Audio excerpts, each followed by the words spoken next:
अस्सलाम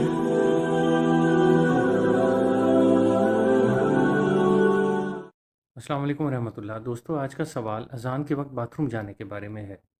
यानी जब अज़ान हो रही हो तो टॉयलेट जा सकते हैं या नहीं।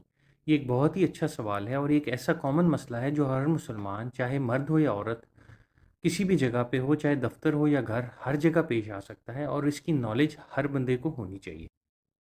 याद रखिए, अज़ान का जवाब देने की बहुत ज़्यादा फजीलत व बरकत है और ये हम अपनी पिछली वीडियो में तफसील से एक्सप्लेन कर चुके हैं कि बेहद नेकियां और अजर सवाब मिलता है, जिनका जिक्र आप सल्लल्लाहु अलैहि वसल्लम की अहादीस में तवातर से मिलता है। अब आपको तफसील से समझाते हैं कि ऐसा करना जायज़ है या नहीं। अज़ान के वक्त बाथरूम जाना बिल्कुल जायज़ है, क्योंकि ये एक बशरी तकाजा है। अगर आपको ऐन अज़ान के वक्त टॉयलेट यूज़ करना पड़ गया है तो आप जा सकते हैं। इसमें कोई गुनाह या हर्ज नहीं है।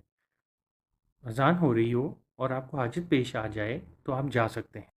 अलबत्ता अगर आपको ये फ़ील होता है कि आप रुक सकते हैं तो आपको रुक जाना चाहिए। आप अज़ान का जवाब दे दें और फिर बाथरूम चले जाएं, तो ये बेहतर है। अगर आप पहले से वॉशरूम में हैं और अज़ान की आवाज़ आ जाए तो भी कोई हर्ज नहीं। तो दोस्तों, बेसिकली एक सिचुएशन किस्म का मसला है। अगर आप अवॉइड कर सकते हैं तो ज़रूर कीजिए, वरना किसी किस्म का कोई गुनाह नहीं और ना ही शरअ ने कोई कदगन लगाई है।